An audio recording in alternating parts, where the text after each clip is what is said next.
Merhabalar, kanalıma hoş geldiniz. Bugün efsane bir çantayla geldim. Bu benim Instagram'da 100.000 oluşumun hediyesi diyeyim sizlere. Gerçekten çok severek çalıştım. Çok beğendim. Yani o kadar klas bir çanta oldu ki elinize aldığınızda bu çantayı yani fark etmeyecek, görmeyecek, sormayacak kişi tanımıyorum. Gerçekten inanılmaz güzel bir çanta oldu. Renk, yani dedim ki ilk başta ben niye bunu fuşya ördüm ya acaba falan. Bitince dedim ki iyi ki fuşya örmüşüm. O kadar patladı ki, yani model o kadar güzel gösterdi ki kendini. Astarıyla, aksesuarlarıyla, her şeyle çok şık bir çanta var karşınızda. Hemen size ölçülerini de söylemek istiyorum. Şu şekilde açık hali 34 santim. Yani şuradan şuraya açık hali 34 santim. Şu kapak genişliğimiz 22,5 santim. Aynı şekilde şu ön kısım zaten aynı hizada olduğu için burası da aynı. Şu şekilde yükseklik derseniz tabana kadarki olan yüksekliğimiz de 21 santim. O kadar ideal bir boyda şahane bir çanta oldu ki yani bakmalara doyamadım diyebilirim. Bakın hemen şöyle göstereyim. Çıkarılabilir aksesuarlarımız.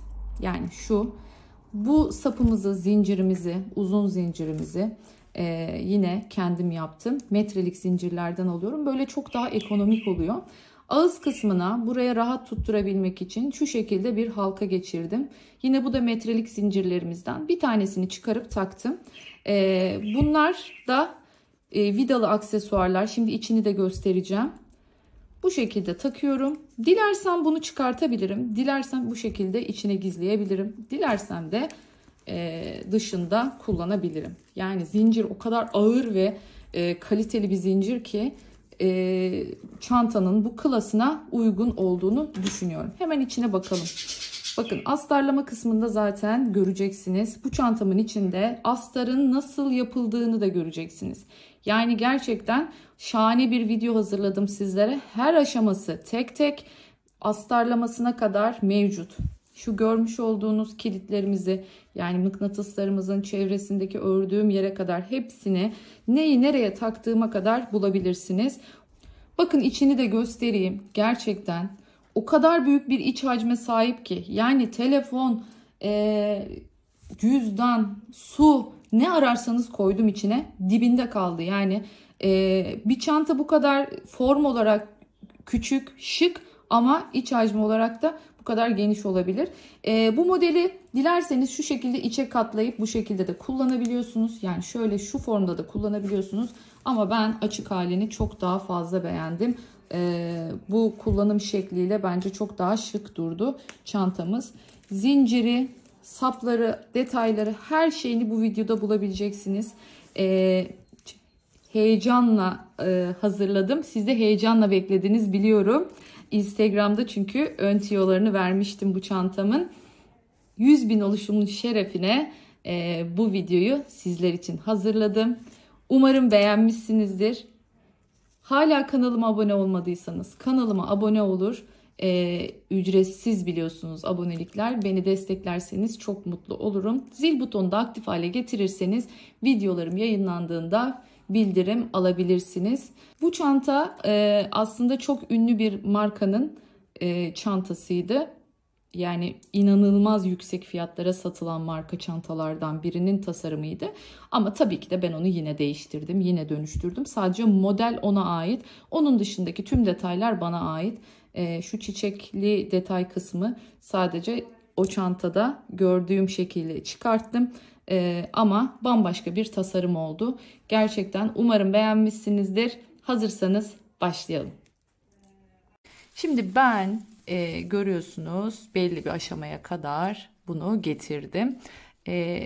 Bu çantayı yaparken bir çiçek çalışıyoruz, bir de şu yuvarlakları çalışıyoruz. Kaç tane hazırlayacağımız her şeyi, tüm detayları vereceğim biraz sonra. Dediğim gibi yumuşak yerli rafya ile çalıştım.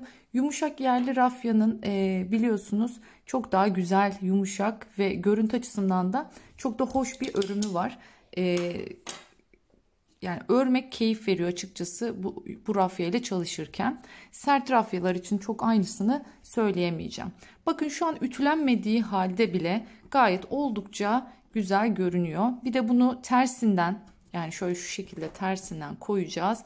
Güzelce bir öldüreceğiz. Yani şu bombeler gidecek. Şöyle dümdüz kalıp gibi olacak. Bu çantayı örerken nelere ihtiyacımız var? Tabii ki de siz dilediğiniz rengi kullanabilirsiniz. Bir rafya ipe ihtiyacımız var. Kağıt iple çalışabilir misiniz? Elbette çalışabilirsiniz. Herhangi bir sıkıntısı olmaz. Ama dediğim gibi birazcık görüntü farklılığı oluşacaktır. Bir tane rafyadan zannedersem çıkacak. Yani bakalım hani sap falan detaylarında ne olur ne gider bilmiyorum ama hala bu kadar rafyam var. Ve benim sadece 2 tane motifim kaldı. Onun dışındaki motiflerimi hazırladım. Hali hazırda duruyor. 2 tane daha birleştirmediğim hazırda motifim var. Dediğim gibi sadece öncelikle çiçekleri yapacağız. Şu yuvarlakları yapacağız. Sonrasında hepsini birbirine iğne ile birleştiriyoruz. Yani dikerek birleştiriyoruz. Sonrasında da etrafını normal artık tığ ile dolaşacağız. Bakın burası çantamızın yanı. Yanlarını ayrı birleştiriyoruz.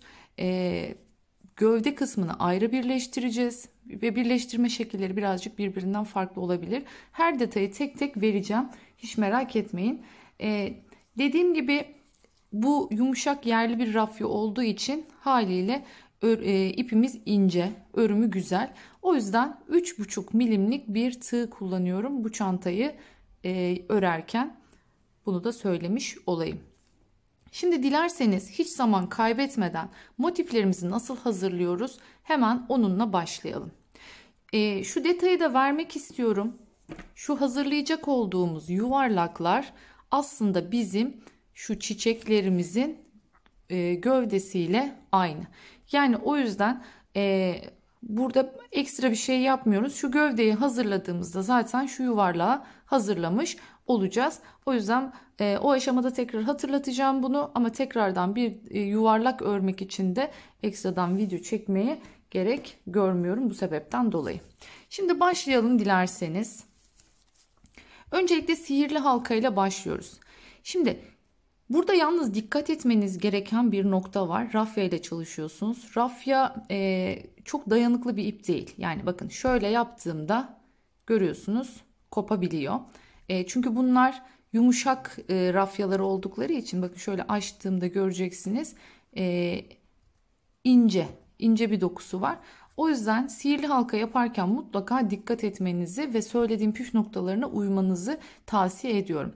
Ha dilerseniz ki ben beceremem bununla uğraşamam o zaman göbeği zincir çekerek de yapabilirsiniz. Şimdi şöyle başlıyorum. Bakın parmağıma ipi şöyle geçirdim bir çarpı attım.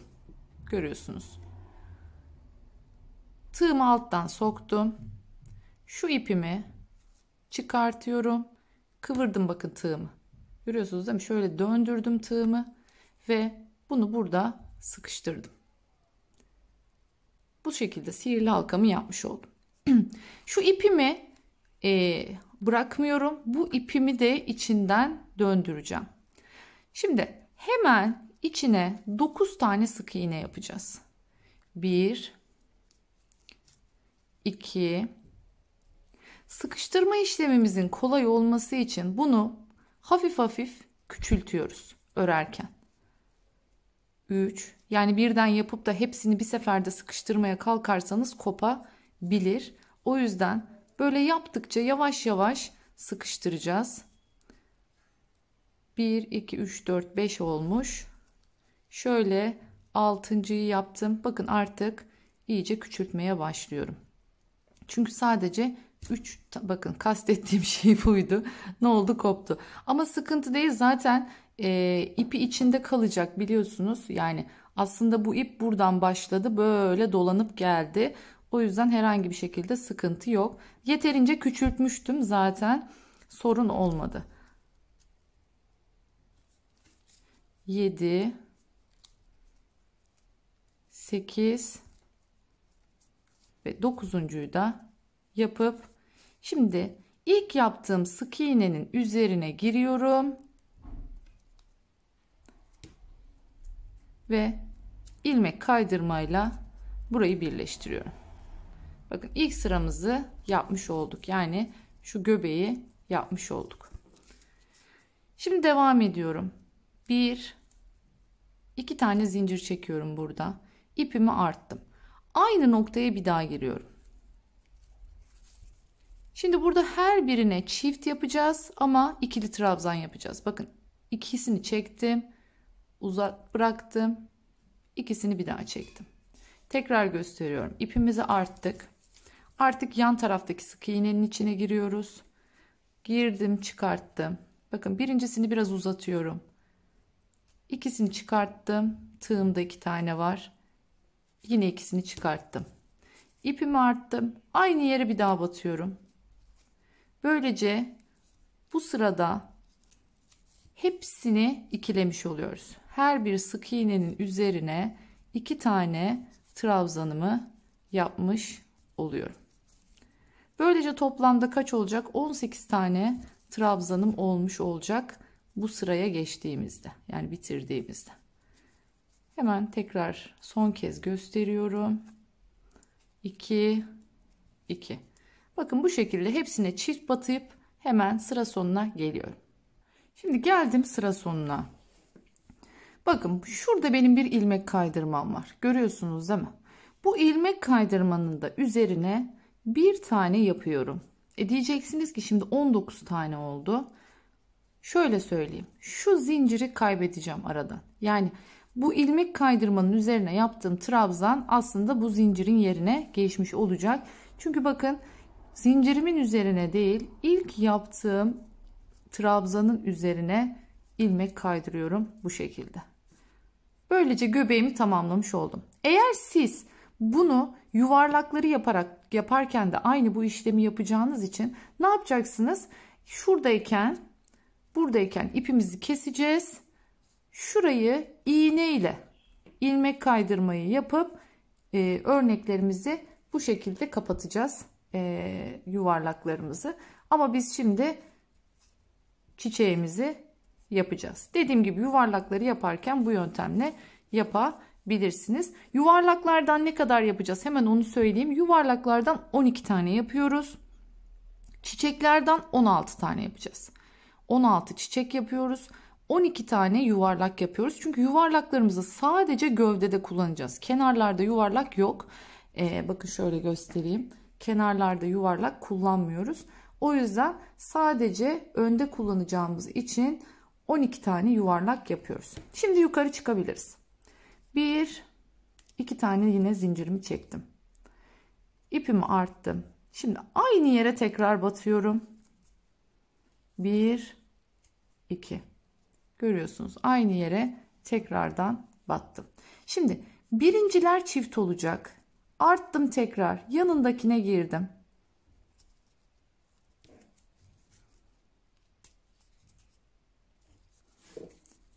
Bu tek olacak. Şimdi yanındakine yine çift yapacağım.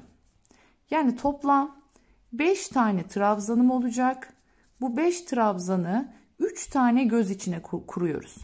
Bakın ilki çift, ikincisi tek, üçüncüsü yine çift. Böylece 5 taneyi yapmış olduk. Şimdi 1, 2, 3, 4, 5, 6, 7 tane zincirimi çektim. Eğer sizin zincirleriniz gevşekse 6 tane de çekebilirsiniz. Hemen yanındaki trabzanın tepesine giriyorum. Yine ikili trabzanımı buraya yapıyorum. Ne demiştik? İlkine çift yapıyoruz. O yüzden aynı yere tekrardan giriyorum. Girdim. İpimi arttım. Yanındakine bir tane yapacağım. Buna bir tane. Yanındakine yine 2 tane trabzanımı yapıyorum.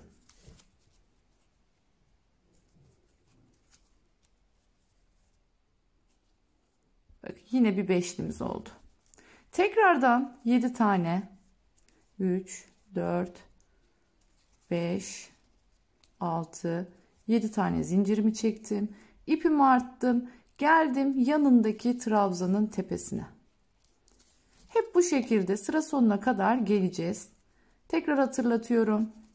İlkine 2 tane trabzan, yanındakine bir tane trabzan, yanındakine yine ikili trabzan yapıyoruz. Yine 7 zincirimizi çekiyoruz. Aynı işlemi tekrar edeceğiz. Sıra başına kadar gelelim. Evet, geldim sıra sonuna. Bakın tam tamına gelmiş oldu. Şimdi yine 7 tane zincirimi çekiyorum. 7 zincirimi çektim. Şimdi geliyorum buraya. 5 tane ilk zincirdi biliyorsunuz. İkinci yani ilk trabzanın tepesine ilmek kaydırarak bunu bağlıyorum. Bağladım. Şu orta kısım artık üstteki çiçeklerimizin merkezi olacak. O yüzden şimdi şu orta kısma geldiğimde buraya artık ilmek kaydırma değil, bunu şöyle bir sık iğneye çeviriyorum. Evet, şimdi ipimi arttım. Geliyorum şuradaki artık zincir boşluğuna. Zincir boşluğuna tam 12 tane trabzan yapıyorum.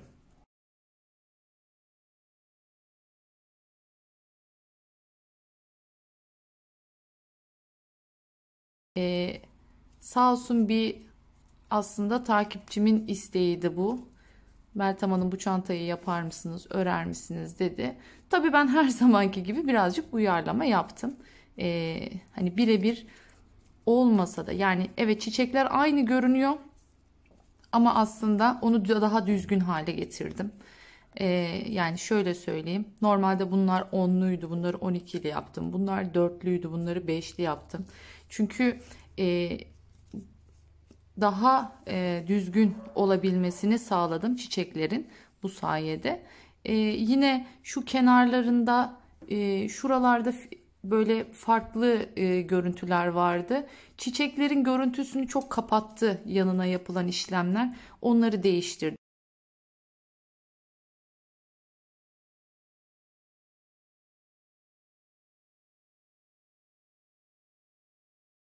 Şimdi geldik bakın beşliye. 12 tane trabzanımı yaptım. Beşlinin tam ortasına sık iğne ile bunu birleştiriyorum. Burayı beşli yapmamın sebebi buydu. Çünkü dörtlü yaptığımızda dördün biliyorsunuz zaten tam ortası yok. Ve ister istemez de şu trabzan genişliğini karşılayamadığı için orada kötü bir görüntü oluşuyordu. O yüzden bunları beşliye çevirdim. Şimdi devam ediyorum. Yine 12 tane trabzan yapacağım bu zincirin içine. Bu 12 tane trabzandan sonra yine geleceğim, göbeğine batacağım. Sonra bunun içine derken toplamda 6 tane bu şekilde artık taç yaprağı olacak. Bakın görüyorsunuz 1, 2, 3, 4, 5, 6 tane bu şekilde yapacağım. Sıra sonuna geldiğimizde nasıl bitireceğiz? Hemen onu göstereceğim. Evet, şimdi geldik. Bakın bitirdik artık. Burada ipimizi kesiyoruz. Çıkartıyorum. Hemen iğnemi alıyorum. Kapanışı finali iğneyle yapıyoruz. Makroma iple de gayet güzel oluyor bu çanta. Hani bilginiz olsun. Raf ip kullanmayanlar için. Kağıt iple de gayet güzel oluyor. Bakın şu şekilde şu yapmış olduğumuz şuradaki ilk şeyin tepesinin içten girdim. Şöyle gözükmesin diye yatayda o sık iğnenin bakın V'sini arasına aldıraraktan bu şekilde arkaya geçiyorum. Gözükmemesi için. Sonrasında buradan alıyorum. Bakın tekrardan şu en son yaptığım trabzanın tepesinden giriyorum. Çıktım. Tekrardan aynı şekilde aynı yerden giriyorum. Yine aynı şekilde bu V'den geçtim. Tekrar ipimi arkaya çektim. Bakın bu şekilde burayı bitirmiş oluyoruz. Buradan artık ipimi bir yerden, herhangi bir yerden şu şekilde sıkıştırıyorum. Ve sık iğnelerimin arasında, pardon, şöyle trabzanlarımın arasından ipimi geçiriyorum. Şöyle yataydan geçirdim. Bakın geçirdim. Hemen artık burada ne yapabilirim? Kesebilirim ipimi. Bu şekilde çiçeğimizi bakın tamamlamış olduk. Bundan dediğim gibi 16 tane, bundan da 12 tane yapıyoruz ve birleştirme aşamasına geçiyoruz. Evet, şimdi öncelikle şu yan parçalarını hazırlamak istiyorum sizinle birlikte. Şimdi burada şuna dikkat etmemiz gerekiyor. Yan kısımları birleştirirken şu ikili bir birleştirme yapacağız önce. Yani şöyle göstereyim. Bu iki taneyi alacağız. Birbiriyle şu şekilde şu iki taneyi böyle bir birleştireceğiz. Hemen ipimi takıyorum iğneme. Dediğim gibi birleştirmeleri, yani birbirlerine olan birleştirmelerini iğneyle yapıyoruz. Şimdi örerken birleştirmeyi denedim. Çok hoşlaşmadım. Yani en güzel yine iğneyle oluyor burada birleştirme. Şu şekilde. Şimdi bu benim biliyorsunuz sayılı örneğim. Şimdi burada o yüzden buralar 12'ye, sizin de sayılara dikkat etmeniz gerekiyor. Bakın şimdi şöyle göstereyim. Şu birleşim yerinden sonraki 1, 2, 3 tane trabzanı geçiyorum. Bakın şu birinci, şu ikinci, şu üçüncü. 4 ile 5'e, yani şu 4 ile 5'e birleştireceğim. Şimdi bakın şu arka loblarından birleştiriyorum. Aynı şeyi burada da sayacağım. Birinci trabzan, ikinci trabzan, üçüncü trabzan. 4 ile 5'i birleştireceğim. Yani şu ikisini bir karşılıklı getiriyorum. Aynı yere tekrar giriyorum. Bu sefer yanındakine geçiyorum. Yani bu dördüncü. Beşincileri yapmış oldum şimdi. Ne yaptım? Dördüncüye geçtim. Sıkıştırmalarınızı yaparken tekrar söylüyorum. Yumuşak rafya ile çalışıyorsanız çok sert çekmeyin.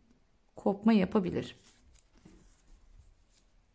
Bu şekilde ne demiştik? Bakın 1, 2, 3, 4.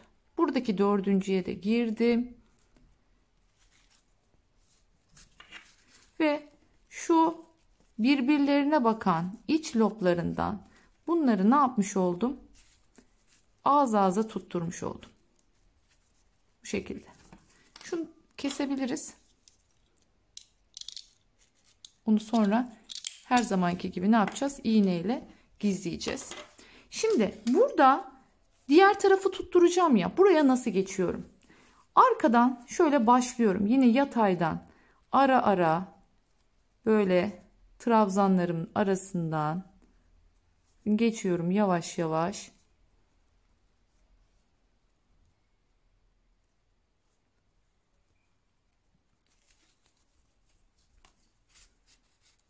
Bu şekilde. Şimdi ne yapıyorum? Dönüyorum bu tarafa. Bir de bu tarafa geçeceğim şimdi. Birleştireceğim yere kadar böyle trabzanlarımın içinden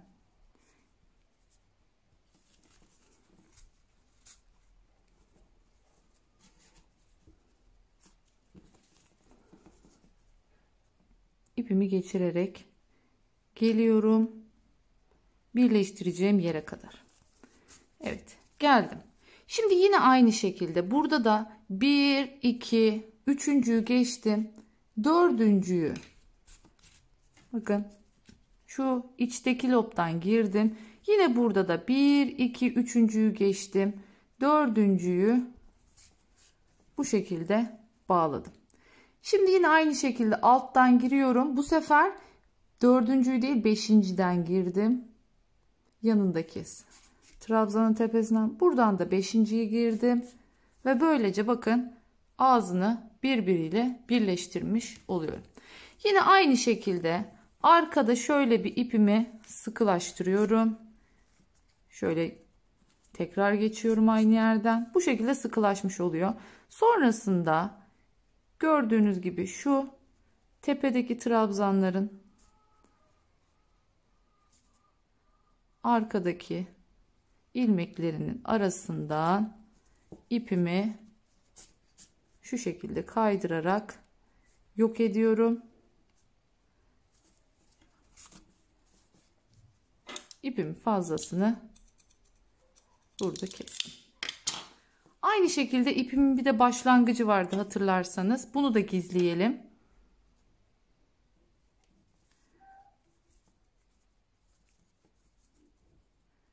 Şöyle bunu da görünmeyecek şekilde bir ipi bir arkaya alalım ilk önce. Geldim arkaya. Aynı şekilde bir yerden şöyle ne yapıyorum? Bir sıkılaştırıyorum.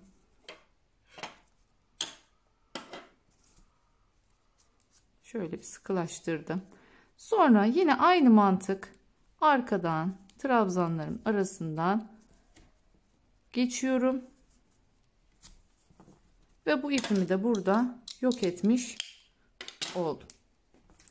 Evet, şimdi iki çiçeğimizi birbirine bu şekilde birleştirmiş olduk. Bakın iki tarafta da arada 3 trabzan, 3 trabzan, 3 trabzan, 3 trabzan bu şekilde kalmış oldu.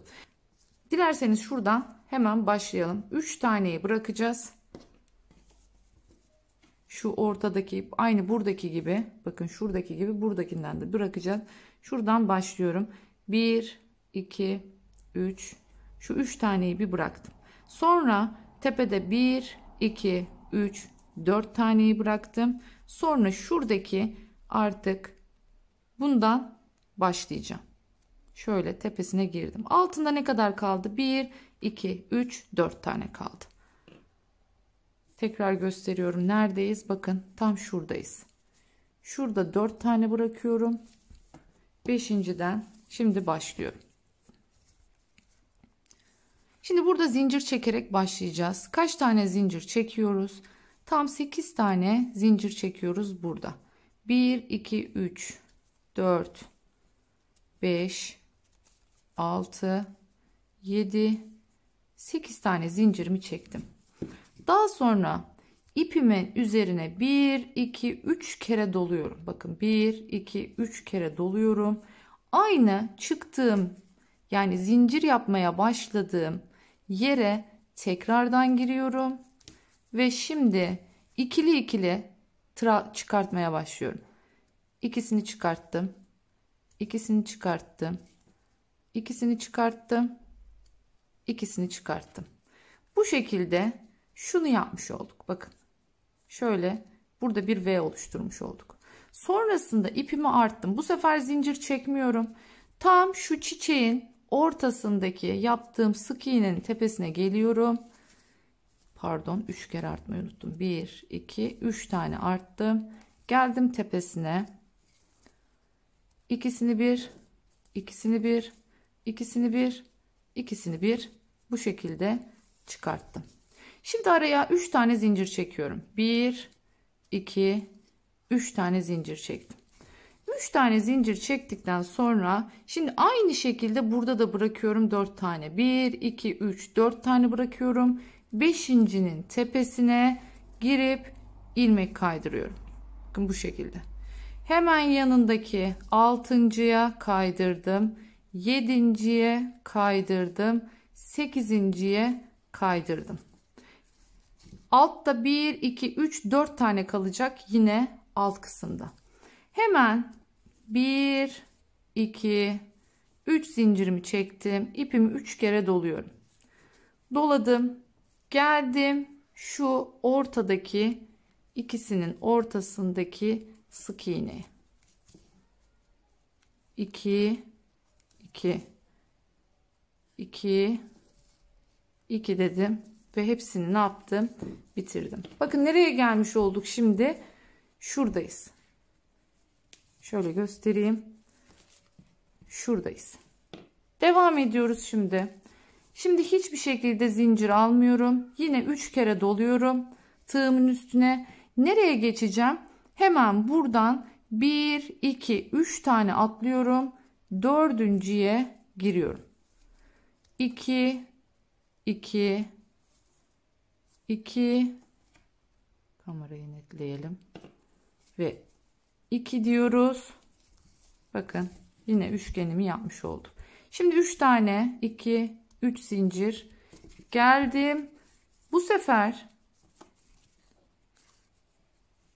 şurayı yaptık. 3 zincir çektik. Şimdi aynı yere 3 kere doluyorum. Bakın aynı yere tekrar giriyorum.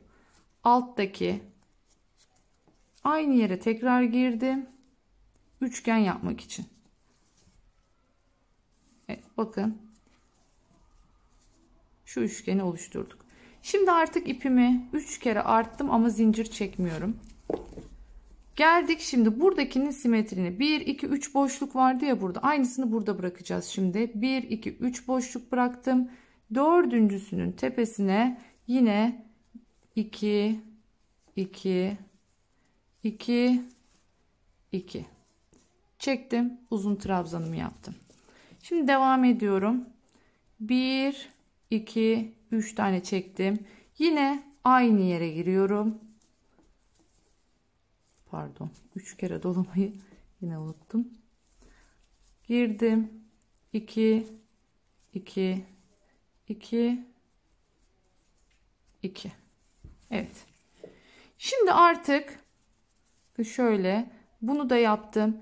Şimdi dolama kısmındayım. 2, 3 kere doladım. Zincir çekmiyorum. Yine şu ikisinin çiçeğin ortasındaki sık iğnemin tepesine geldim. 2, 2, 2, 2. Bakın bu şekilde 4 seferde çıkartıyorum. Şimdi 1, 2, 3 zincirimi çektim. Yine aynı burada yaptığım gibi. Bakın burada toplam 12 tane ya. 4'ünü bırakıyorum. 1, 2, 3, 4. 5.'nin tepesine ilmek kaydırmayla geldim. Devam ediyorum şimdi. İkincisine de kaydırdım. Üçüncüsüne de kaydırdım. Dördüncüsüne de kaydırdım. Yine burada kaç kaldı? 4 tane kalmış oldu. Yani 4'ünü boş bıraktım. 4'üne ilmek kaydırdım. Diğer 4'ünü yine bıraktım. Şimdi devam ediyorum. 1, 2, 3 zincirimi çektim. 3 kere doladım. Ve tam şu çiçeğin orta noktasına geldim. Bakın sona yaklaşıyoruz artık. Bir kenardaki. 2, 2, 2, 2 dedim. Ve burayı halletmiş oldum. Şimdi yine 3 kere arttım. Bu sefer nereye gidiyorum? Bakın artık şu buradaki dörtlüyü bırakıp şuradaki 5. noktaya geliyorum. Ve buraya yine 4 seferde çekerek uzun trabzanımı yapıyorum. Köşeye geldik artık. 1, 2, 3, 4, 5, 6, 7, 8 tane zincirimi çektim. Ve şu en son battığım yere tekrardan geliyorum. Ve buraya ilmek kaydırıyorum. Yani ben şurada ne yapmış oldum? Köşeyi yapmış oldum. Tekrar ilmek kaydırmayla devam ediyorum. 2, 3, 4. Evet. Bakın ne oldu? İlmek kaydırmamı yaptım. Arada 1, 2, 3 tane kalmış oldu. Şimdi yine araya 2, 3 tane zincirimi çektim. Buradan yine 1, 2, 3 tanesini bırakıp dördüncüsüne ilmek kaydırarak başlıyorum. 2, 3, 4 tane yine ilmek kaydırmamı yaptım. Devam ediyorum. Yine 1, 2, 3, 4, 5, 6, 7, 8 tane zincirimi çektim. Dönüyorum. Aynı yere tekrardan pardon 3 kere batmam. Yine alışkanlık, bir kere dolayıp geçiyorum. 2, 2, 2, 2. Burayı artık bu tarafı hiç kesmeden anlatmam gerekiyor. Çünkü kesersem sıkıntı yaşarsınız diye kesmeden anlatıyorum. Devam ediyoruz yine. Şimdi artık döndük, dolaştık, geldik. Tekrardan karşının simetriğini aynen yapacağız. İpimi 3 kere arttım ve Görüyorsunuz. Şu ilk başta, yani şu aradaki şu 5 taneye bırakıyorum ve buraya geldim. Sık iğnenin üzerine 2 2 2 2 4 seferde çekerek yine uzun trabzanımı yaptım. 1 2 3 tane zincirimi çekiyorum. Yine aynı şekilde 1 2 3 4 taneyi bırakıp tepedeki dörtlüye ilmek kaydırması yapıyorum. 1 2 3 4 tane ilmek kaydırmamızı yaptık. Devam ediyoruz şimdi. Yine 3 zincir, 1 2 3 zincirimi çektim. 3 kere doladım. Yine çiçeğin diğer tarafındaki sık iğnenin tepesine giriyorum. 2 2 2. Burada gerçekten örerken bir taraftan durdura durdura yaparsanız iyi olur. Çünkü tutturmazsanız sayıları bu sefer sökmek zorunda kalırsınız. Şimdi burada 1 2 3 taneyi boş bıraktım. Dördüncünün içine girdim. Yine artmayı unuttum. 1 2 3 tane arttım. Yine ikişerli 4 seferde çıkartıyorum. Çıkarttım. 3 zincir çektim. Aynı yere tekrar gireceğim. 3 kere arttım. 2 2 2 2 çıkarttım. Şimdi 3 kere doluyorum. Buranın simetriğine geçiyorum.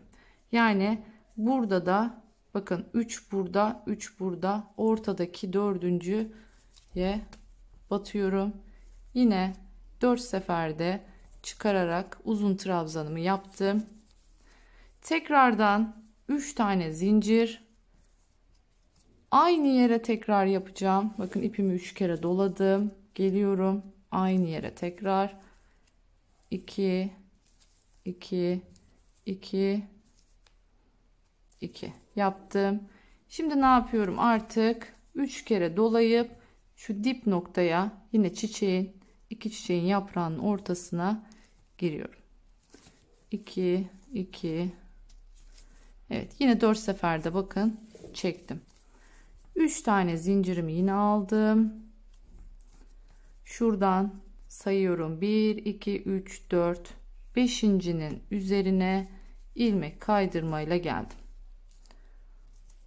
6.'nın üzerine de yaptım. 7.'nin üzerine de yaptım. 8.'nin üzerine de yaptım ve artık 1 2 3 zincir çekip 3 kere dolayıp yine şu orta noktaya girdim. Gerçekten o kadar zevkli bir örnek ki, yani çocuğa ödev yaptırırken atıyorum bir 3 tanesini örüp koyuyorum. İşte bir işin arasında hemen motifleri hazırladıktan sonra oturup bir seferde de birleştirip çantayı bitirirsiniz. Bu çantanın örmesi çok kolay, çok zevkli. Tek sıkıntılı noktası astarlama kısmı. Astarlama kısmında tüm detaylarını vereceğim. Şimdi kalıp bir çantamız olduğu için bunu kanvasla birleştireceğiz. O yüzden biraz sıkıntılı. Yine 3 tane zincirimi, pardon 3 tane ipim arttı. Görüyorsunuz. Nereye geçiyorum artık? Şuradan 5 tane atlıyorum. 1 2 3 4 5 tane atlıyorum. 6.'nın üzerine geldim. Yine 4 seferde çekerek uzun trabzanımı yapıyorum. 1 2 3 4 5 6 7 8 tane zincirimi çektim. Köşeyi dönüyorum. Aynı şekilde 3 kere arttım. Aynı yere tekrardan giriyorum bakın. Aynı yere tekrardan girdim ve 4 seferde çekerek trabzanımı, burayı, pardon özür diliyorum diyorum, ne oldu?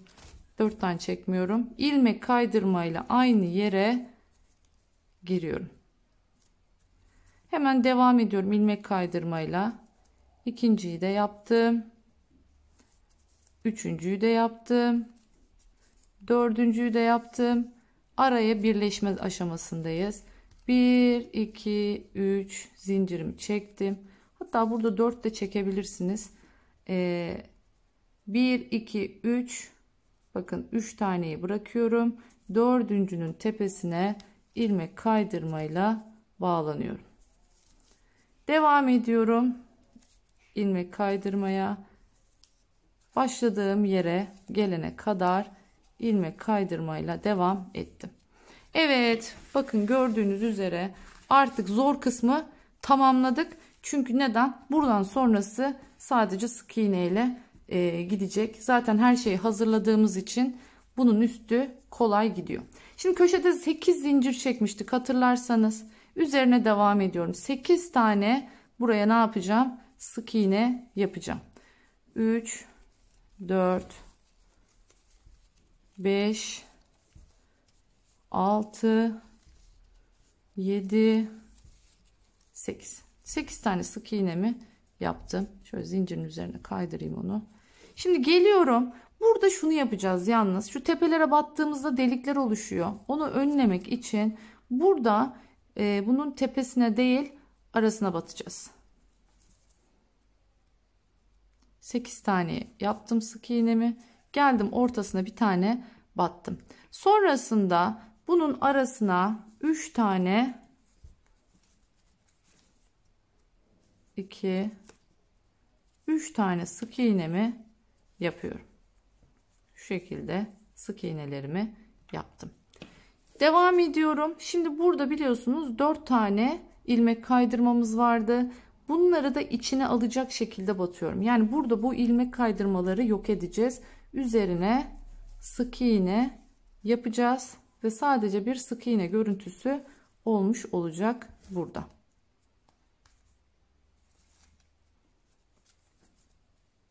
Evet, bakın bu şekilde sık iğnemizin devamı gelmiş oldu. Aynı şekilde 3 tane zincir, pardon 3 tane zincir çektiğimiz yerlere 3 tane sık iğne, şu aralara bir tane, yine buraya 3 tane,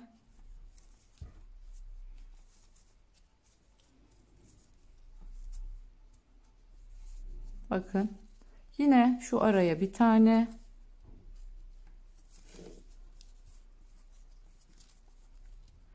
üç tane,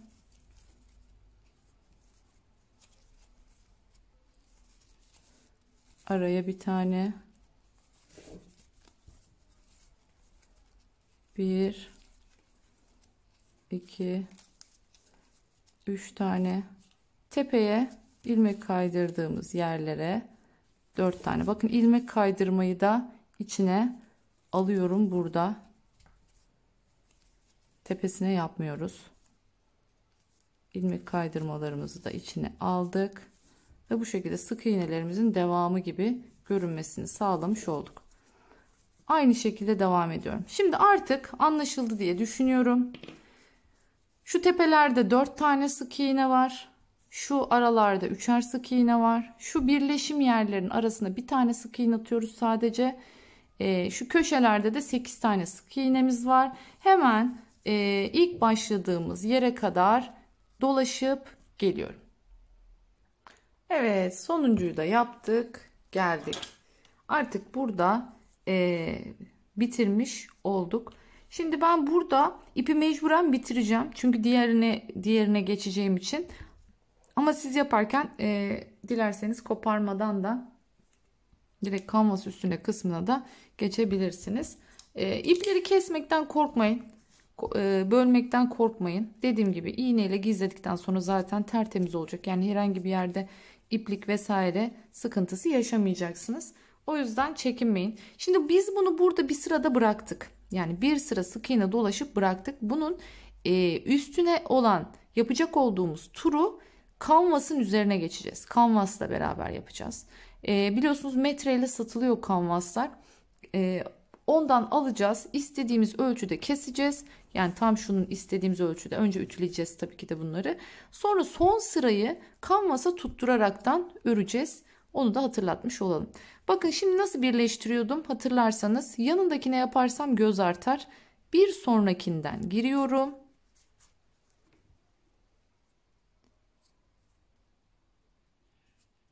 Hemen çıktığım yerden geri arkaya geçiyorum.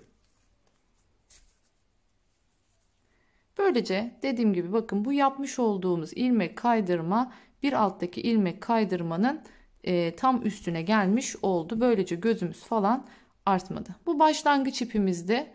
Bunu aynı şekilde iğne ile gizleyeceğim. Bu da bitiş kısmı. Bunu da yine iğne ile gizleyeceğim. Bu şekilde sıfırdan başlamanın hiçbir sıkıntısı yok. O yüzden kesip koparıp tekrardan devam edebilirsiniz. Şunu çok tavsiye etmiyorum. Hani bazen şöyle yapıyorlar. Mesela rafyayı kesmemek için içinden başlıyor mesela. İpin bir dışı bir içi var ya. İçteki ipten başlıyor. İçteki ipi çok tavsiye etmiyorum. İçteki ip çünkü sürekli bükülü çıkar. Yani burkularak çıkar. O da örgünüzün düzgün olmasını engeller. Sizin de örmenizi zorlaştırır. O yüzden sizlere tavsiyem bu konuda mutlaka ipleri, rafya ipleri ya da bu kağıt ip alıyorsunuz sarılı bir şekilde. Mesela onları, bu yeni şu an çok moda olan simli ipleri vesaireleri hiçbir zaman için içinden çıkartmayın. Çünkü o zaman hep bükülüp dolanacak ve örerken size sıkıntı yaratacak. O yüzden dıştan örmeye çalışın dedik. Evet, bakın bu şekilde ne yaptık? Bu örneğimizi de tamamlamış olduk. Artık çantamızın iki yanı da hazır. Bakın, bu da diğer yanımız. İki yanını hazırladık. Şimdi burada geldik. Bakın 5 tanesi hazır. Yani çantayı şöyle kıvırdığımızı düşündüğünüzde 2 tane örnek altta kalacak, taban olacak. 2 tane örnek önde, 2 tane örnek arkada olmuş olacak bu çantada. Şimdi ben ne yapacağım burada? Üzerine gelecek olan kapağı aynı şekilde. Aynı örnekten yapıyoruz hepsini. Kapak da aynı örnekten olacak. Yanlar da aynı örnekten olacak. Yani tamamen çiçekten bir çanta bu. O yüzden hemen bakın, yuvarlaklarım hazır. Onları önceden hazırlamıştım zaten. Çiçeklerim hazır. Hemen artık şu kapaktaki birleştirmeleri, yani şu bütün parçadaki birleştirmeleri iğneyle hangi sayılarla kimi nereye karşılıklı getiriyorum, onu da anlatıyorum. Sonra ütüleyip artık kanvaslama, astarlama aşamasına geçiyoruz. Evet, şimdi geldik bu taraf gövde kısmını birleştirme kısmına. Hemen burada ne yapacağız? İğneyi kullanacağız. Gördüğünüz gibi ben ilk 5 tane çiçeğimizi hazırladım. Buradan sonra artık 6. sıra, yani 6. çiçeklerin olduğu sıraya geldik. Bakın şu şekilde araya da şöyle 3 tane yuvarlağımız gelecek. Bunları birlikte beraber birleştireceğiz şimdi. Bunların bir sayısı var. Sayısına göre ilerleyeceğiz. Ben öncesinde birleştirdiğim için tek tek hangilerinin arasında kaç tane göz boşluk bırakacağınızı size söyleyeceğim. Şöyle her zamanki gibi bir etamin iğnem var. Geçiriyorum. İlk olarak şu yuvarlakla başlayalım. Şimdi bakın.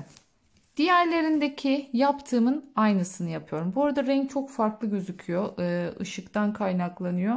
Hani videolar arasında sanki başka renge geçmişim gibi gözükmesin. Işığın durumundan dolayı normalde yine her zamanki gibi o fuşya rengimle çalışıyorum şu anda. Şöyle göstereyim. Bunu bu araya yaptığımızda bakın, öncekilerden buradan ne yapabiliriz? Zaten yapa bakarak gidebilirsiniz. Burada çiçek aralarında bakın 1 2 tane 1 2 tane bırakıyoruz. Üçüncülere bağlıyoruz. Yani şöyle yaptığımız zaman bakın 1 2 taneye boş bıraktık. Üçüncüyle bunu birleştirmeye başlıyorum. Burada parça parça gideceğiz. Yani böyle bir başladığınız bir yerden böyle sonuna kadar gidemiyor ne yazık ki. Aralarda çok ip yürütmeniz gerekir onun için. Onu yapmak yerine belli yerlerde ipimizi ne yapacağız? Çıkartacağız. tekrardan sıfırdan yeni iple başlayacağız. Şimdi bu tarz durumda ne yapacağız? Şimdi buradan şuraya gitmem lazım ya, şuradaki ek yerine. Burada arkasına çeviriyorum. Bir sonraki ek yerine gidene kadar ipimi içeriden yürütüyorum. Yani şöyle arkasından, şöyle arkadan yürüterekten gidiyorum. Bağlayacağım yere kadar. Bu şekilde ipimizi koparmadan yolumuza devam etmiş oluyoruz.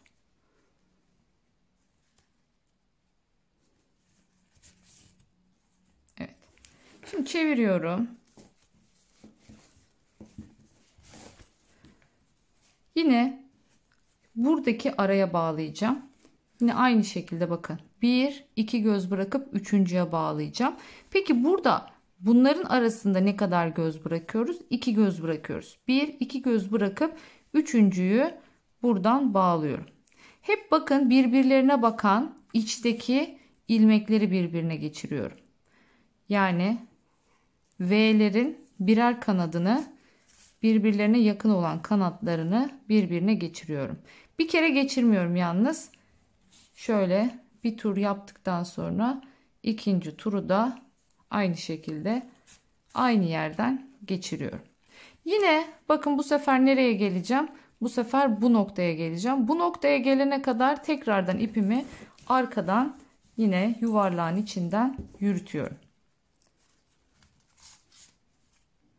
Bu şekilde, pardon, kameradan çıkıyorum bazen. Dediğim gibi tığ ile birleştirme yönteminden pek hoşlaşmadım. Denemedim değil, onu da denedim. Yani örerken birleştirme falan. Hem birincisi bu tarz durumlarda örerek birleştirdiğiniz zaman geri dönüşü olmuyor. Yani değiştirme şansınız yok, bir şey yok, artık ördünüz gittiniz o şekilde. Ama bu yöntemle yaparsanız o zaman istediğiniz yerde, mesela bunu beğenmediniz mi? Şu aradaki ekleri söküp istediğiniz başka bir formada dönüştürebilirsiniz. Dikmenin böyle bir avantajı var. Yine aynı şekilde bakın bu sefer burada dikkat edin. Şöyle göstereyim.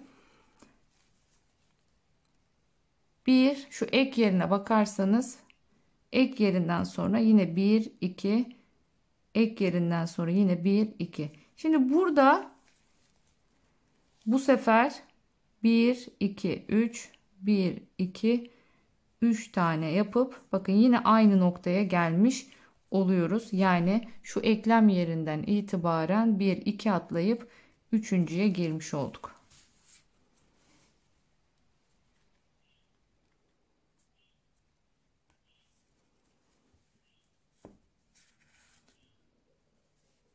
Bakın bu şekilde gayet muntazam birleştirebiliyoruz. Yine aynı yerden girdim. Ay pardon. Girdiğim yerden geri çıkmışım. Yine aynı yerden giriyorum. 2 kere gitmem yeterli oluyor. Bakın dikkat ettiyseniz ipi koparıp başlamıyorum. İpin bir ucu şu anda burada duruyor ya. Burası bitince bunu ipe geç, yani pardon, iğneye geçiriyorum. Bir de o ucunu da kullanmış oluyorum bu sayede. Yine döndüm. Arkadan yürütüyorum.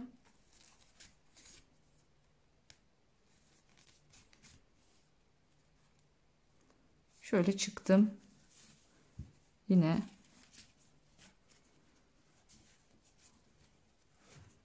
istediğim noktadan.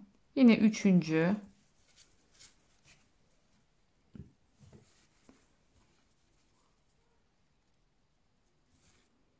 Yani koyduğunuzda aslında arasına ortaladığınızda sayılar kendisini belli ediyor. Çok da fazla böyle aslında hesaplamaya bile gerek kalmıyor. Bakın burada çok az bir ipim kaldı. Artık bunu burada bırakıyorum. Onu ne yapıyorum? Arkadan gizliyorum ve kopartıyorum. Çok uzun uzun o yüzden iplerle çalışmanıza gerek yok. Boş yere. Çünkü bazen dediğim gibi eninde sonunda koparmak zorunda kalıyoruz zaten. Çünkü götüremeyeceğimiz uzak noktalara gidiyor.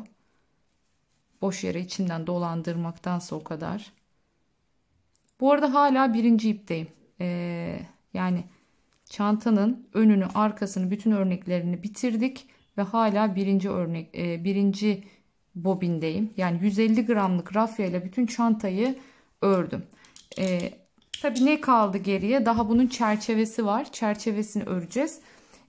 Bir de sap detayları var. Yani illaki ikinci bobine ihtiyacımız olacak. Bakın yine kastettiğim şey buydu. İpin ucunu koparmadığım için burayı tekrardan ne yapabiliyorum? Kullanabiliyorum. Şöyle. Şimdi birleştirmeye devam edeceğim. Yine arkasına geçtim.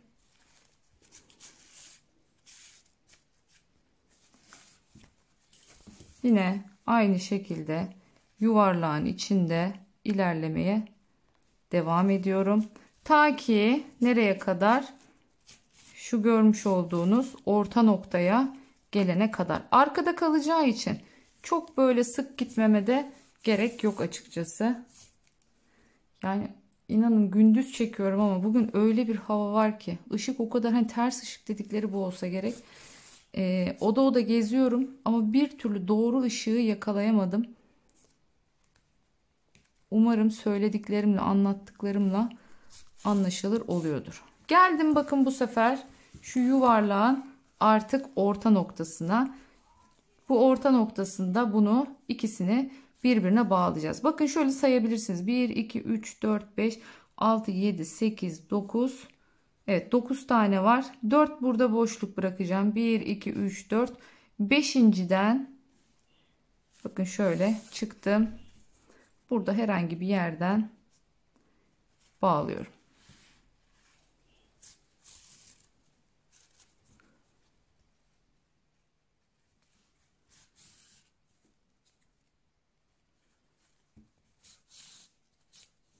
Evet, 2 kere geçirmiş oldum. Yine bunun arkasından devam edeceğim. Bu sefer neye geçiyoruz? Çiçek birleştirmeye geçiyoruz.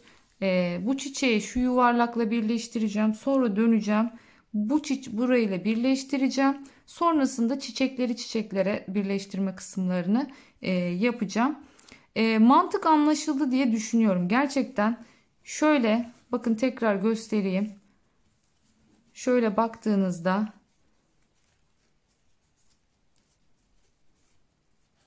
yine aynı şekilde şuradan 2, şuradan 2, buradan 2 boşluk. Üçüncülere bu tarafını ekliyorsunuz. Aynı şekilde bunu buraya getiriyorsunuz.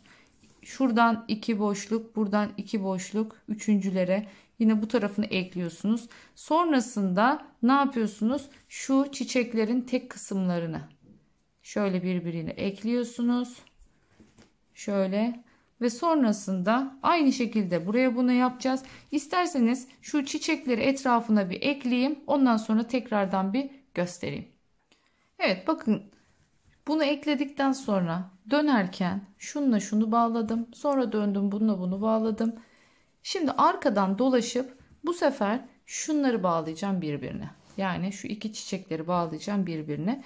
Onun için de bu sefer artık çiçeğe geçtim. Çiçeğin arkasından dolanıyorum. Şöyle.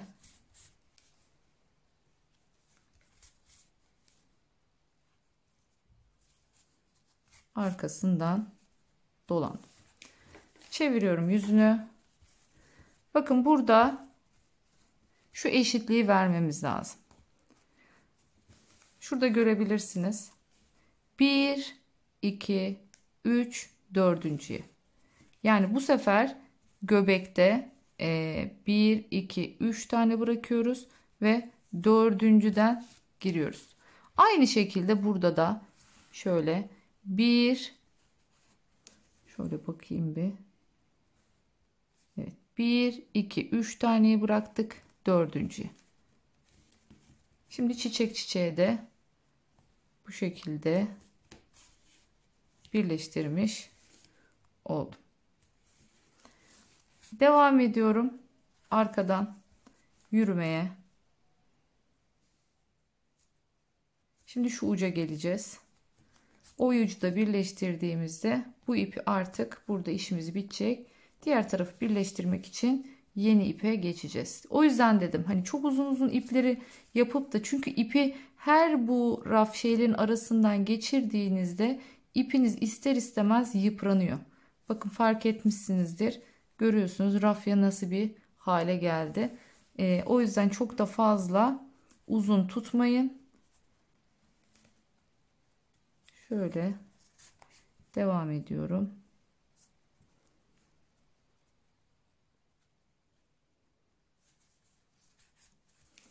Bakıyorum şimdi 1 2 3 dördüncüden çıktım. Aynı şekilde burada da 1 2 3 dördüncü,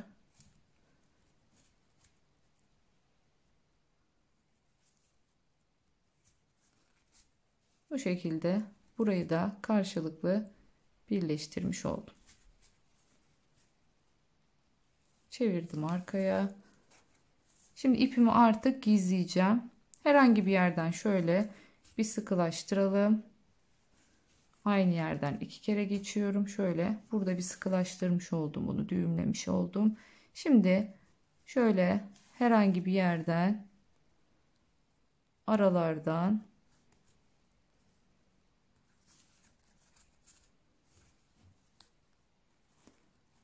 ipimi şu şekilde yürütüyorum. Tabi burada önemli olan rafyayı delmemeye çalışıyorum. Dikkat ettiyseniz hep boşluklardan geçirmeye çalışıyorum. Evet. Bu şekilde bakın bu tarafı birleştirdim. Şimdi aynı şekilde nereyi birleştireceğim? Burayı birleştireceğim. Tekrar söylüyorum. Şu göbekten 1, 2, 3 göz atlıyoruz. Dördüncülerle birleştiriyoruz. Yani hepsinin dördüncüsü olacak şekilde. Burayı da birleştirdikten sonra geleceğim şuraya. Şu arayı nasıl birleştiriyorum? Bakın en son birleştirdiğim yerden 1, 2 tane yine sayıyorum. Bakın şurada en son birleştirdiğim yer. 1, 2 tane sayıyorum. Şu üçüncüleri birbirine burada bağlıyorum. Sonrasında aynı burada yaptığımız gibi bunu da araya takacağım ve birleştirme işlemimiz bitmiş olacak. Nereye geçeceğiz? Aynı kenarda olduğu gibi şu kenar çevirmeye geçeceğiz. Yani şu şekilde bir kenar hattı oluşturacağız. Ben hemen bunları dikip geliyorum. Çevreyi dolaşmaya başlayalım. Evet, geldik şimdi üstünü örmeye. Bakın burada şu görmüş olduğunuz sırt noktasından başlayacağım. Yani burada herhangi bir sırttan başlayabiliriz. İlmek kaydırarak başlıyorum. Şöyle girdim buradan. Hemen yanındakine geçiyorum. Ve bir ilmek kaydırıyorum. Geldim hemen yanındakine. Yine bir ilmek kaydırıyorum. Bir tane daha geldim. Yine buraya da bir ilmek kaydırıyorum. Yani burada şu en son bağladığımız noktadan sonra bir iki tane boşluk kalmış oluyor burada. Sonrasında zincir çekiyorum. 1 2 3 4 tane zincir çekiyorum. Bunu buraya bağlayacağım. Aynı bunun karşısındaki aynı şekilde 2 tane boşluk burada bırakıyorum. Hemen şuraya üçüncüye, pardon, 3 tane bırakıyorum, dördüncüye, tepe noktası olacak yere geldim ve ilmek kaydırdım. Bakın şöyle bir ara oluşturmuş olduk. Bir ilmek kaydırma daha, bir ilmek kaydırma daha. Bakın aynısının simetriğini yapmaya çalışıyorum. Burada 3 tane vardı hatırlarsanız, burada da 3 tane olacak. Yani buraya 1 2 3 tane ilmek kaydırmış olduk. Yine aynı şekilde 4 tane zincir çekiyorum. 2 3 4 tane zincirimi çektim. Geldim buraya. 1 2 3 dördüncüye ilmek kaydırmayla girdim. Evet, ilk girdiğimiz yer biraz zor oluyor. Devam ediyorum. Nereye kadar? Yine aynı şekilde. Burada da 1 2 3 boşluk kalacak. Şöyle bakın, ilmek kaydırmayla dümdüz bir hat oluşturmaya çalışıyoruz kenarda. Tekrar 1 2 3 4 tane zincir çektim. Geçiyorum karşıya. 1 2 3 boşluk, dördüncüye geldim. 1 2 3 tane, buraya da ilmek kaydırmamı yaptım. Burada şuna dikkat edin. Zinciriniz yani şöyle yaptığınızda dümdüz duruyor. Ne bol olsun ne de kasma yapsın. O zincir sayınızı ona göre ayarlayın. Ya da zincirinizin gevşekliğini, sıkılığını ona göre ayarlayın. Şimdi şu şekilde buraya bir köşe dolanması yapacağız. Bu köşe dolanmasını yapabilmemiz için buraya zincir çekeceğiz. Hemen 8 tane zincir çekiyorum buraya. 1 2 3 4 5 6 7 ve 8 tane zincir çektim. Döndürüyorum örgümü. 1 2 3 kere doluyorum. Yani 1 2 3 4 seferde de çıkartıyorum. Tekrar 2 3 kere doladım. Yine aynı yere girdim. Sık iğnenin üstüne giriyorum. Aradaki 3 4 seferde çektim. 1 2 3 4 zincir, tepedeki dörtlüye ilmek kaydırma yapıyorum.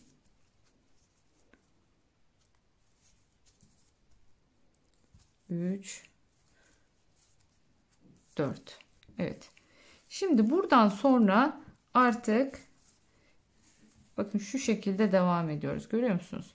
Şimdi buradaki görüyorsunuz, bunları yapacağız. 1 2 3 4 tane zincirimi çektim. 3 kere doluyorum. Bakın 3 kere doladım. Şuradaki üçgeni oluşturacağız. Şu aradaki sık iğnenin tepesine giriyorum. 1 2 3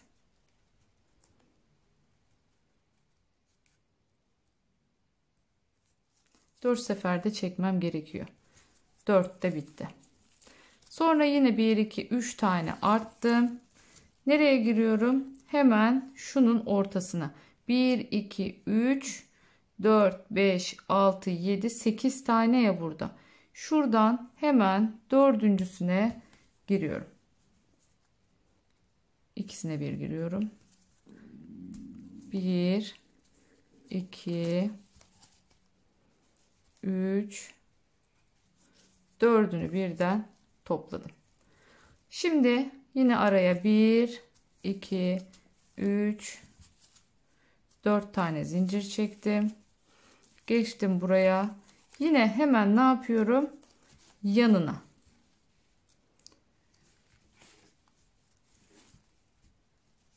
Ay pardon, 3 kere dolamıyor. 1 2 3 kere doladım. Yanına geldim. 1 2 3 ve 4 seferde çıkarttım. Bu sefer bakın mantık hep şöyle gidiyor. Üste zincir çektiğimizde altta boşluk bırakmıyoruz. Üste zincir çekmediğimizde altta boşluk bırakıyoruz. 3 tane çektim. Bakın yine aynı şekilde burada da aynı yöntemi izleyeceğim. 1 2 3 4 5. Evet, 3 tane. Buradan 1 2 3 tane bırakıyoruz ve dördüncüsüne giriyorum. 1 2 3 4 tane de çektim. Şimdi tepeye zincir, bakın sırayla 2 3 4 zincirimi çektim. 3 kere doluyorum, yanına geliyorum.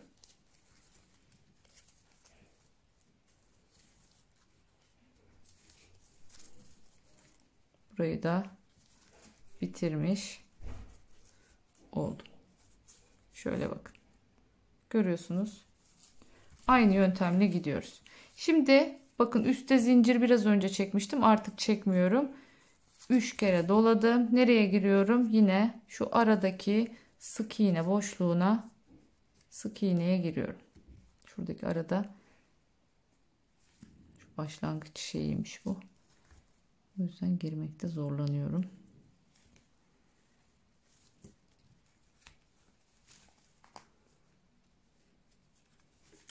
Evet, başlıyorum. 1 2 3 4 seferde çıkarttım. Şimdi artık sonuncudayız. 1 2 3 ve 4 taneyi çekip artık tepeyi bağlıyorum. Yine aynı şekilde burada olduğu gibi tepedeki dörtlüye yapacağım. 1 2 3 4'ü bıraktım. Hemen tepedeki dörtlüye yapacağım. Biliyorsunuz 12'şer tane vardı trabzan. O yüzden tam ortadaki dörtlüsüne, görüyorsunuz, bu şekilde sık iğnemi yaptım. Şu aralarda 3 zincir mi varmış ya?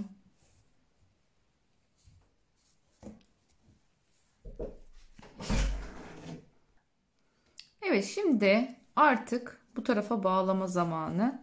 3 tane zincirimi çektim. 3 zincir çekiyorum ve 1 2 3 4 tane atlayıp tepedeki dörtlüye, biliyorsunuz 12 tane vardı. 12 tanenin tepedeki dörtlüsüne, yani 4 sağında 4 solunda bırakıyoruz. Tepesindeki dörtlüye de bu şekilde ilmek kaydırmamızı yapıyoruz. Şimdi 1 2 3 tane zincir çekiyorum.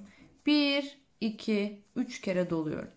Şimdi şu aradaki sık iğnenin üzerine başlıyorum. 1 2 3 ve 4. Bu şekilde trabzanımızı yaptık. Şimdi 3 kere doluyorum. Bakın bu sefer bir zincir çekeceğim, bir çekmeyeceğim. O şekilde gidiyoruz. 1 2 3 boşluk, dördüncüsüne girdim. Çekiyorum şimdi. 1 2 3 ve 4 seferde çektim. 1 2 3. Şimdi üstte, bakın görüyorsunuz, bir tane üstte boşluk zincir çektiğimizde dibe batıyoruz. Boşluk bırakmazsak 3 boşluk bırakıyoruz. Şimdi 3 tane burada boşluk bıraktıysa o zaman altta boşluk bırakmayacağım. Yani dibine batacağım. 3 kere doladım ve dibine battım. Hemen şimdi yine 4 seferde çıkartıyorum. Tığımdan unutmayın. 3 sefer kurtarmıyor. O yüzden 3 kere dolayıp 4 seferde çekiyoruz. Kaçırdım ucunu, bir saniye.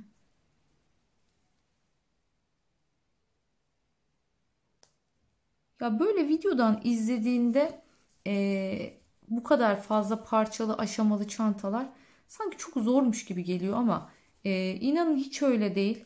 Gerçekten o kadar zevkliydi ki bunu örmesi. Yani ben böyle kızın ödevini yaptırırken başında hemen böyle 2-3 motif attım, koydum. Hani böyle bir şey yapıyorsunuz, arada hemen bir motif yapıp koyuyorsunuz. Bütün zaten motifleri hazırladıktan sonra oturdunuz mu tek seferde tak tak tak tak tak hemen iğneyle birleştirip sonra etrafını dolandınız mı çanta bitiyor aslında. Gerçekten burada en önemli detay doğru bir astarlama yapmak. Yine 3 kere arttım. 1 2 3 boşluk bıraktım. Dördüncüye girdim. Yine 4 seferde çıkartacağım. 2 3 ve 4. Şimdi üstte 3 zincir. Geldim. 3 kere doladım. Bakın tığımın üzerine. Dibine geliyorum.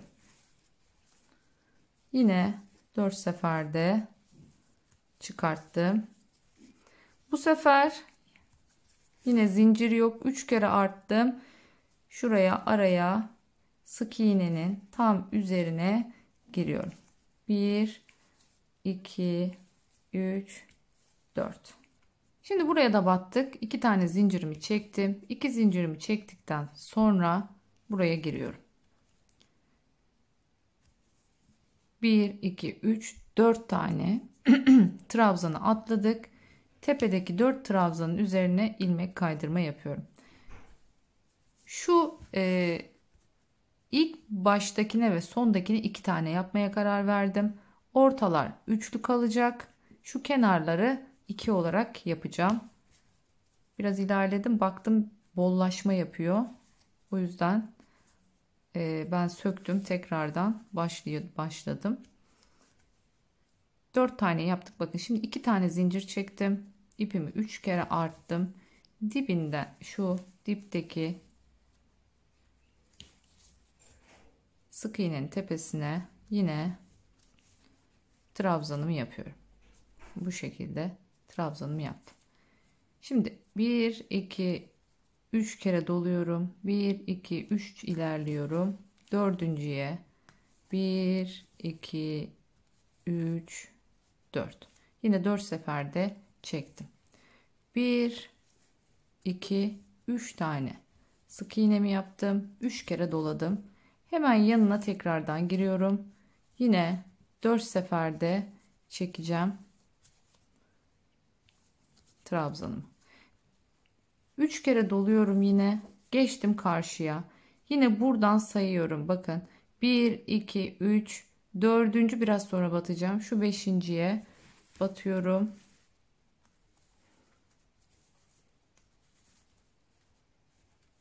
Evet. 1 2 3 tane zincirimi çektim. 3 kere doladım. Girdim hemen yine yanına.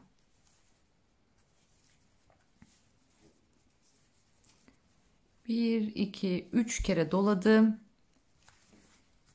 Yine sık iğnenin tepesine, köşeye geldim. 1 2 kere zincir çekiyorum. Artık burada, çünkü çiçeğe bağlama noktasındayım. 1 2 3 4 tane atlıyorum. Beşinciye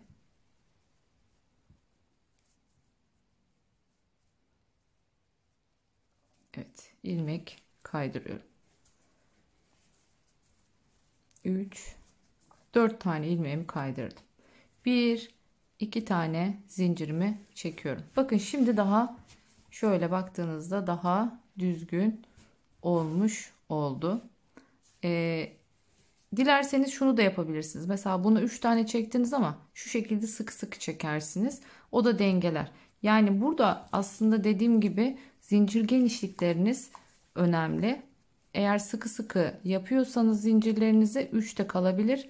Ama eğer ki eliniz normal gevşekse o zaman azaltabilirsiniz. Yani bir tane arayı yaptığınızda anlaşılır zaten. Şöyle koyduğunuzda bakın kasma falan yapmaması gerekiyor burada. 3 tane yine doladım. 1 2 3 boşluk, dördüncüye girdim. Son kez bu arayı da göstereceğim. Köşeye kadar sonra örüp geleceğim. 3 tane zincirimi çektim. 3 kere ipimi doladım. Geldim dibine. Yani dibine derken hemen yanındaki trabzanın üstüne geçiyorum. 1 2 3 kere doladım. Artık diğer çiçekteyiz. Sayıyorum yine. 1 2 3 dördüncü değil, beşinci. 3 4 seferde çektim. 1 2 3 kere zincir, 3 kere doladım. Hemen yanındakine girdim.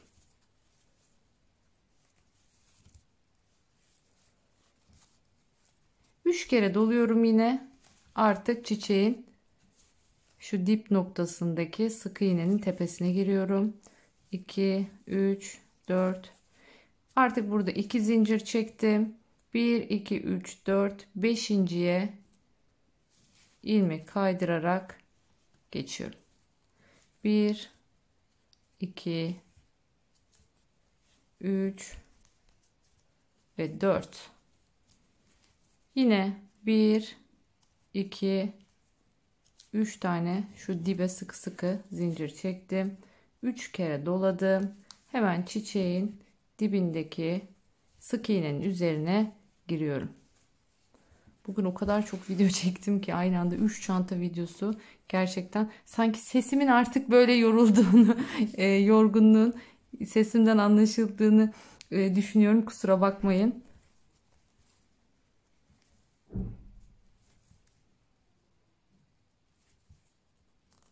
Evet, aynı mantıkta bakın bu şekilde gideceğiz. Kastettiğim şey şu. Şöyle bakın, herhangi bir şekilde kasma da olmasın ama gevşekte kalmasın.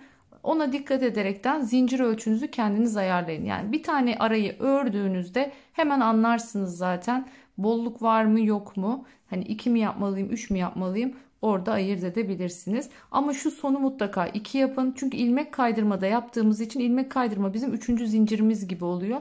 Hem 3 zincir yapıp hem ilmek kaydırırsak ara biraz fazla geniş oluyor. Ona dikkat edin.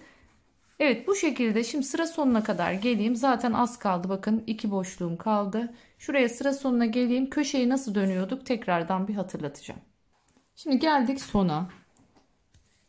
İlmek kaydırmalarımdan sonra 3 zincirimi çektim. Yine 3 tane doladım. Çiçeğin dibindeki sık iğneye girdim. Şöyle 4 seferde çekiyorum.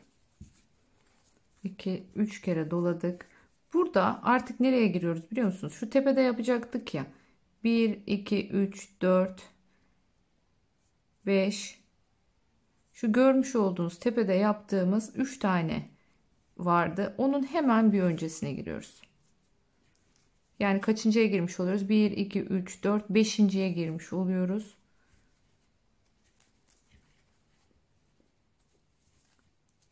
Dört seferde yine çektim. Bu ara birazcık üçgenimizin arası biraz büyük olmuş oluyor. 1 2 3 4 5 6 7 8 tane zincirimi çektim ve hemen en son battığım yerin yanındaki yere ilmek kaydırarak devam ediyorum. Bakın burada bu şekilde bir ne oluşturmuş olduk? Köşe oluşturmuş olduk bu şekilde. Şimdi diğer tarafla aynı olmasını istiyorum. O yüzden burada dikkat edin. Mesela burada ne yapmışız? 1 2 3 tane boşluk bırakmışız. Yani şu aralarda hep üçerli boşluk bırakmışız. O zaman bunda da bu tarafta da aynısını devam ettireceğiz. 1 2 3 boşluksa o zaman bir tane daha ilmek kaydırıyorum buraya. 1 2 3 4 tane zincirimi çektim. Geliyorum yine buradan 1 2 3 boşluk, dördüncüsüne ilmek kaydırıyorum.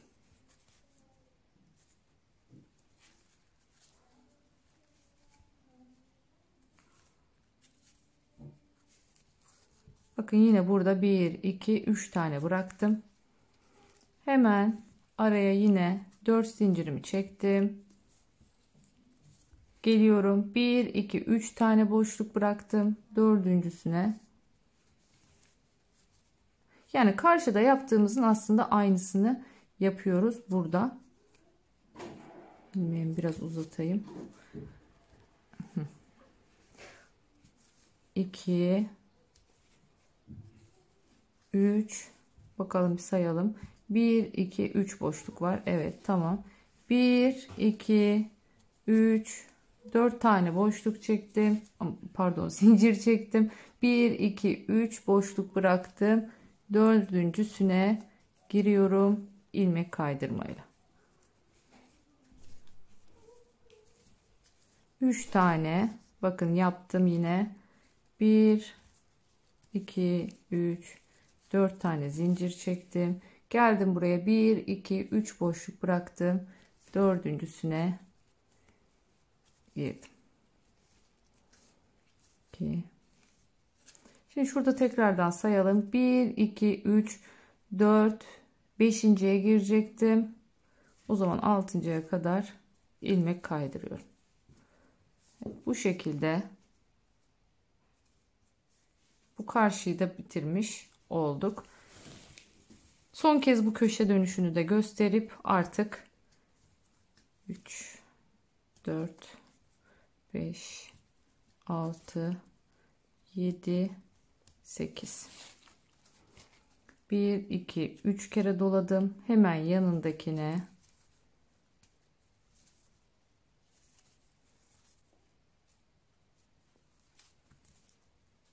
evet, bu şekilde bu köşeyi de dönmüş olduk. Bu sefer 3 kere arttım. Şu çiçeğin dip noktasına sık iğnenin üzerine giriyorum. 3, yine 4 seferde bakın çektim. Bu şekilde buradaki köşeyi de oluşturmuş oldum. 1, 2 zincir çekiyorum. 1, 2, 3, 4 bıraktım. 5.'ye ilmek kaydırarak devam ediyorum. 2,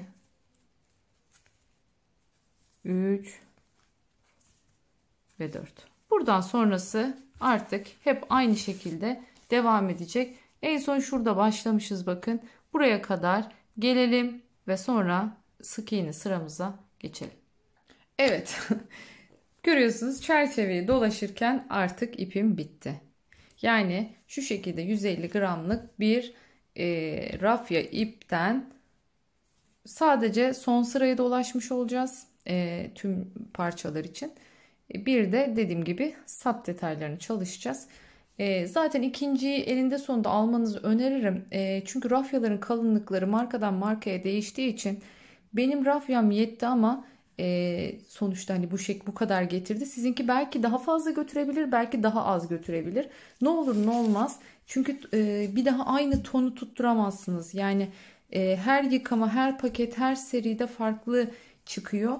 O yüzden mutlaka alırken ipinizi böyle sınırda almayın. Birazcık fazla alın. Şimdi ip ne zaman değiştirilir? Hemen onu da göstermek için burada tekrardan videoya döndüm.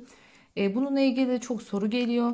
Her zaman için ipi bu şekilde sık iğne yapıyor da olsak, trabzan yapıyor da olsak bakın şu en son ikili olduğu aşama var ya, buradayken artık yeni ipi takıyoruz. Bu aşamadayken yeni ipimizi taktık. Şimdi bu normal bir örgü olsaydı bunu içine yürütür giderdim. Ama bu normal bir örgü değil. Şu an zincir aşamasında olduğu için. Şimdi bunu burada şöyle bir kere şöyle bir düğümleyeceğim. Sonrasında bu iplerimi iğne ile şu zincirlerin arasından dolaştıracağım. Onu orada o şekilde bırakmayacağım. Ya da şuradan aşağıya trabzanların içinden şöyle aşağıya doğru indirebilirim. O ipi gizleyeceğim mutlaka. 1, 2 zincir çekip bakın yine yapmam gereken yere devam edeceğim. Böylece ip değiştirmeyi de göstermiş oldum. Evet, geldik artık birleştiğimiz yere. İlmek kaydırmayla başladığım noktaya geldim. Bir tane zincir çekip aynı yere tekrar girerek sık iğnelerimi yapmaya başlıyorum.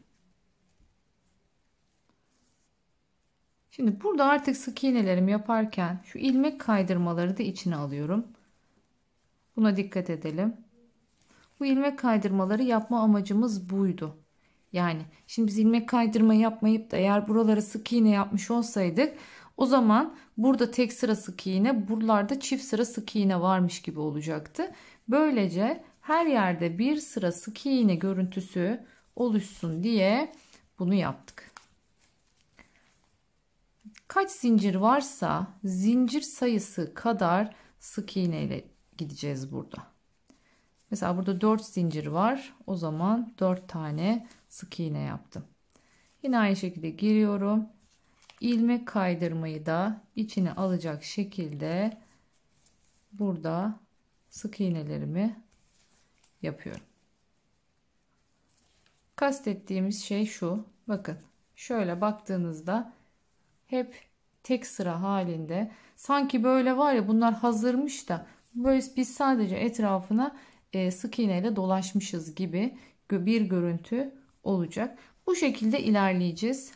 Dediğim gibi kaç sayı varsa zincir olarak o kadar sık iğne yapıyoruz. Şurada şu tarafları hemen söyleyeyim.